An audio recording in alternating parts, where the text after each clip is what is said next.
a todos! Estamos aqui para continuar a leitura do 20.000 Léguas Submarinas e hoje a gente vai para os capítulos 11 e 12 da parte 2. Eles estão em alto mar, conhecendo lugares diferentes, vivendo experiências novas e nós, como leitores, ficamos nos perguntando onde é que tudo isso vai dar? O que é que vai acontecer com eles em breve? No capítulo 11, eles vão para o Mar dos Sargassos. Vamos lá? O Nautilus não voltou à costa da Europa. Foi diretamente para o Mar dos Sargassos. O Mar dos Sargassos, propriamente dito, cobre a área submersa de Atlântida. Atlântida, estão lembrados do filme? É um espesso tapete de algas, bodelhas. Vamos ver o que é bodelha? Nota número 89. Bodelhas são algas de cor castanha. São tão abundantes que às vezes formam ilhas de vegetação em pleno mar.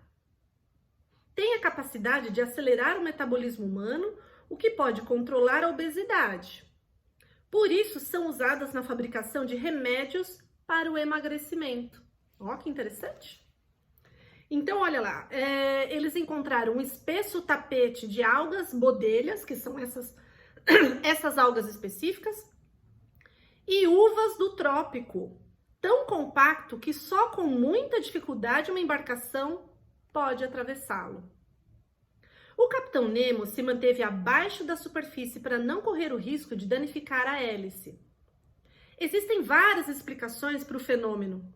Acredito que a união das plantas se deve ao movimento circular das águas. Em torno do mar há uma corrente de água mais quente chamada corrente do Golfo. As águas interiores sofrem um movimento contínuo. As plantas se unem como pedaços de rolha em um copo de água agitada. Ou seja, aquelas águas todas se entrelaçam e formam uma camada espessa. Eventualmente, se barcos passassem por elas, talvez tivessem um choque, eventualmente poderiam até naufragar, dependendo do tamanho do barco. Mas aqui, o submarino, ele passa por baixo. Ele vai descrevendo toda essa vegetação. Olha lá. Após a passagem pelos Sargassos, durante 19 dias, de 23 de fevereiro a 12 de março, o Nautilus viajou rapidamente. Eu já não tinha dúvida de que o Capitão Nemo pretendia cumprir todo o itinerário prometido, terminando a viagem no Pacífico, de onde saíramos. Ned Land tinha bons motivos para ficar decepcionado. Nessa região, uma fuga seria impossível. Navegamos quase sempre na superfície. O mar estava deserto, a não ser por alguns raros veleiros a caminho das Índias. Elegantes grupos de 5 ou 6 delfins nos acompanharam muitas vezes, mergulhando em torno do Nautilus. Também foi curioso observar os peixes voadores e os delfins tentando caçá-los com saltos no ar. Olha lá essa vegetação, esses animais todos cumprindo a cadeia alimentar, né? Buscando completar a cadeia alimentar no mar. Descemos a camadas mais profundas do oceano. O Nautilus ultrapassou os limites da vida submarina conhecida para a época. Olha lá a nota 90. Na época de Júlio Verne, acreditava-se impossível que qualquer ser sobrevivesse sem luz àquelas pressões. Mas hoje em dia, a ciência e a tecnologia já verificaram a existência de vida em ambientes abissais, no fundo, bem fundo do mar. Entretanto, ainda se sabe muito pouco sobre esses ecossistemas abissais. Então, aqui ele está descrevendo algo que ainda não se conhecia para a época, hoje a gente sabe um pouco mais, mas ainda o fundo dos oceanos ainda é um lugar muito misterioso, ainda para os tempos de hoje. O Nautilus ultrapassou os limites da vida submarina conhecida e a pressão da água era tremenda. Senti as chapas vibrarem nas juntas. As vidraças do salão pareciam prestes a estourar. Mas o Nautilus era mais resistente do que qualquer outra embarcação conhecida. É incrível percorrer essas regiões aonde nunca ninguém chegou, exclamei, falando o professor Aronnax. Quer levar uma recordação, professor? Como assim? Vamos tirar uma fotografia. A uma ordem do Capitão Nemo foi trazida uma câmera fotográfica. Olha lá, nota 91. Vamos pensar? Vamos ver como era isso para a época, ó. A fotografia surgiu em 1826, pelas mãos do inventor francês Nicéphore Niepce. E quando Júlio Verne escreveu esse livro, as câmeras fotográficas reais eram grandes e precisavam ficar sobre firmes tripés para registrar a imagem. Diferente do que a gente tem hoje, né? Mesmo com os potentes faróis do Nautilus, os filmes reais da época não teriam sensibilidade suficiente para registrar coisa alguma. A cena, tal como está descrita, é mais uma prova do pioneirismo do autor. Do jeito que ele está descrevendo a fotografia, também não era possível para a época. De novo, Júlio Verne antecipando o que veio acontecer só anos mais tarde, né? Olha lá como ele descreve a foto, então. A luz do Nautilus tornava as águas claras. O instrumento foi apontado para o fundo do oceano. O negativo, revelado mais tarde, possui uma extrema nitidez. Até hoje gosto de mostrar a minha cópia. Vêem-se rochas primordiais, grutas profundas traçadas nas muralhas de pedra, montanhas no horizonte. O capitão avisou: "Vamos subir! Não podemos expor o Nautilus durante muito tempo a pressões tão grandes." Com um solavanco que me atirou no tapete, o submarino voltou a subir. Em 4 minutos chegou à superfície. Emergiu como um peixe voador, saltando sobre as ondas com uma velocidade extraordinária. Interessante, né? Como para a época o Júlio Verne já antecipou também que seria possível tirar uma fotografia, mesmo no fundo do mar, que era tão escuro, né? Mas com a ajuda do Nautilus clareando, aquilo seria possível. Vamos para o 12? Cachalotes e baleias. Cachalotes é um tipo de baleia, é também um animal da família das baleias. Aqui os dois animais diferentes, da mesma família, mas diferentes, dão nomes para o capítulo 12.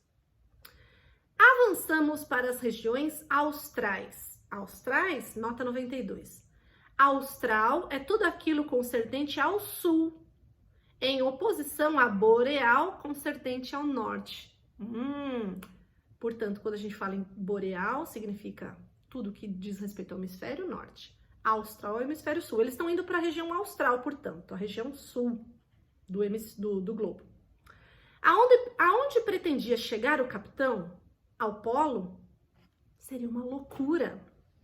Talvez Ned Land estivesse certo e fosse o caso de fugirmos. Mas agora seria impossível. O próprio canadense sabia disso perfeitamente. Tornara-se menos comunicativo. Quando encontrava o capitão, seus olhos faiscavam de raiva. Finalmente, Ned e Conseil me procuraram. Quantos homens há a bordo do Nautilus, senhor? Perguntou o canadense. Não sei, creio que uma dezena. As manobras não exigem uma grande tripulação, mas o Nautilus não é apenas uma embarcação. Parece ser um refúgio para aqueles que, como o capitão, romperam com a terra. Professor, não pode calcular o número exato de tripulantes? Sou contra o confronto direto, Ned. Aconselho paciência. Ned Land continuava em silêncio. Mais cedo ou mais tarde regressaremos a mares mais civilizados, afirmou Conseil. A oportunidade para fugir surgirá. Eles estavam matutando a ideia de fugir, não tinham abandonado a ideia. O canadense abanou a cabeça, passou a mão pela testa e saiu. Sabe o que acontece, professor? Disse Conseil. O pobre Ned só pensa no que não pode ter. Está preso à sua vida passada. Não é um sábio como o senhor, fascinado pelo mar. Seu único sonho é rever sua terra e sair com os amigos. Um acontecimento veio tirar Ned Land do tédio em que estava mergulhado. Às 11 horas da manhã, na superfície, o Nautilus chegou próximo a um grupo de baleias. Não era de surpreender. De tanto serem perseguidos, esses animais se refugiam nas zonas de altas latitudes. Foi o canadense quem assinalou a primeira baleia no horizonte. Viu o dorso escuro, dorso são as costas, viu o dorso escuro elevar-se e baixar alternadamente a 5 milhas. Ah, se eu estivesse a bordo de um baleeiro, suspirou. É um animal de grande porte. Reparem com que forças as narinas lançam colunas de água e vapor.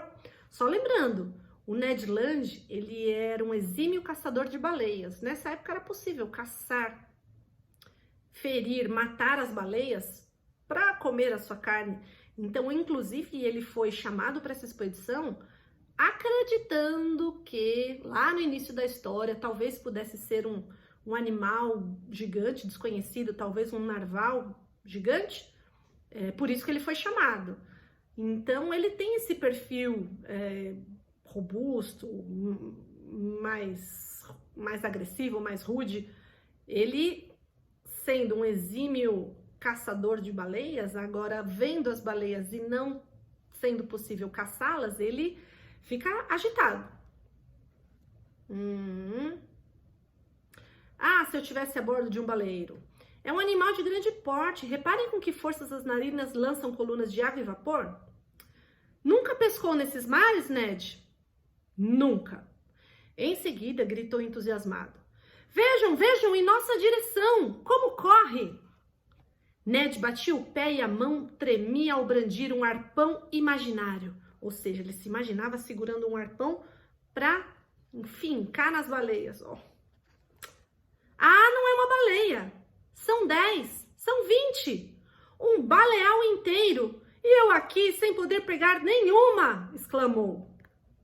Amigo Ned, por que não pede ao capitão autorização para caçar? Conseil não terminar a frase, Ned já entrara à procura do capitão Nemo. Instantes depois, voltava com ele à plataforma. Senhor, deixe-me caçar, vou acabar esquecendo que sou um arpoador, pediu Ned. Caçar só para matar? Sem necessidade? Não precisamos de óleo de baleia a bordo. Não concordo em matar por matar. Caçando as baleias, arpoadores como o senhor correm o risco de aniquilar um animal que também tem o direito de viver. Que lição! Ainda lembro a expressão contrariada do canadense diante dessa lição de moral. Virou de costas, assobiando. Mas o capitão Nemo estava certo. A sanha dos pescadores ainda exterminará a última baleia. O capitão Nemo falou comigo. As baleias também têm seus inimigos naturais, professor. Estas vão ser atacadas daqui a pouco. Vê aqueles pontos negros no horizonte? Sim, capitão. São cachalotes, animais terríveis que já encontrei em um grupo de 200 ou 300. Mas não se preocupe, o Nautilus os dispensará. Os cachalotes macrocéfalos muitas vezes têm mais de 25 metros. Sua enorme cabeça pode ultrapassar 1/3 do tamanho do corpo. Sua mandíbula superior possui 25 dentes com cerca de 20 centímetros cada um. Cilíndricos e cônicos na parte superior. Enfim, é somente boca e dentes. O monstruoso cardume se aproximara.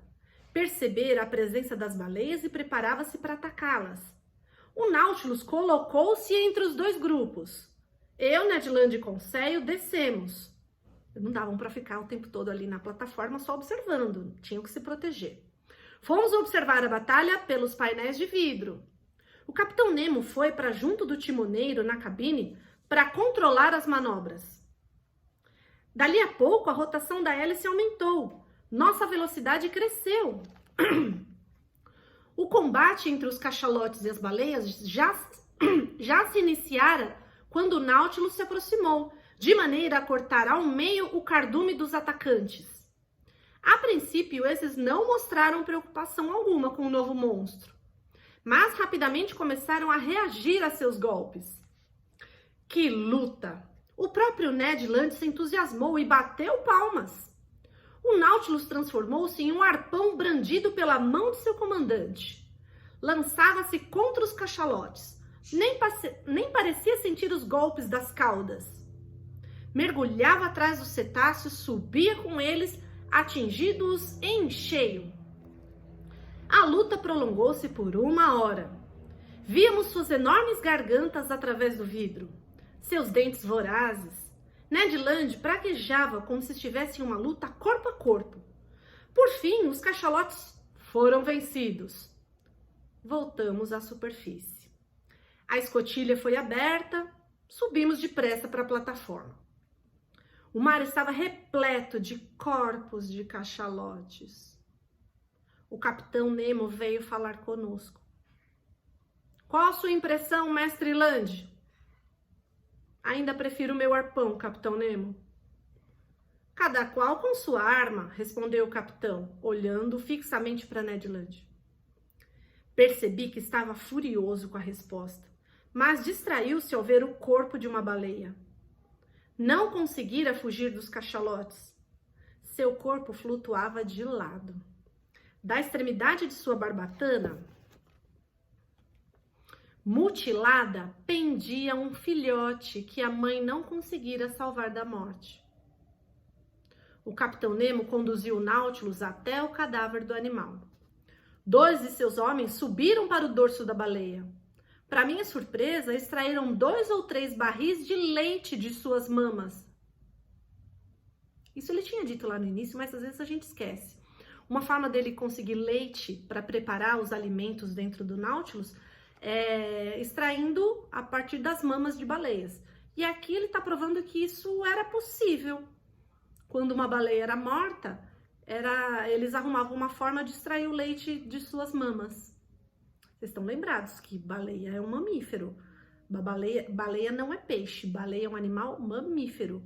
E aqui tá provando, tem mamas e os filhotes, filhotinhos mamam e deles, das suas mamas, saem leite, obviamente.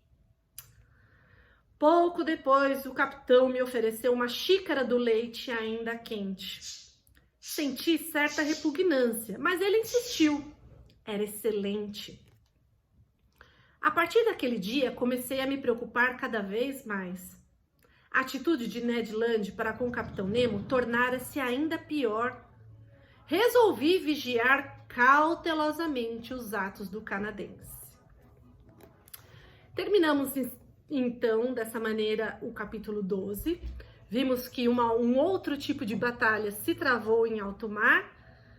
Infelizmente, alguns animais sempre morrem nesse tipo de batalha, mas para eles ficou o encanto de presenciar de muito perto a guerra entre baleias e cachalotes.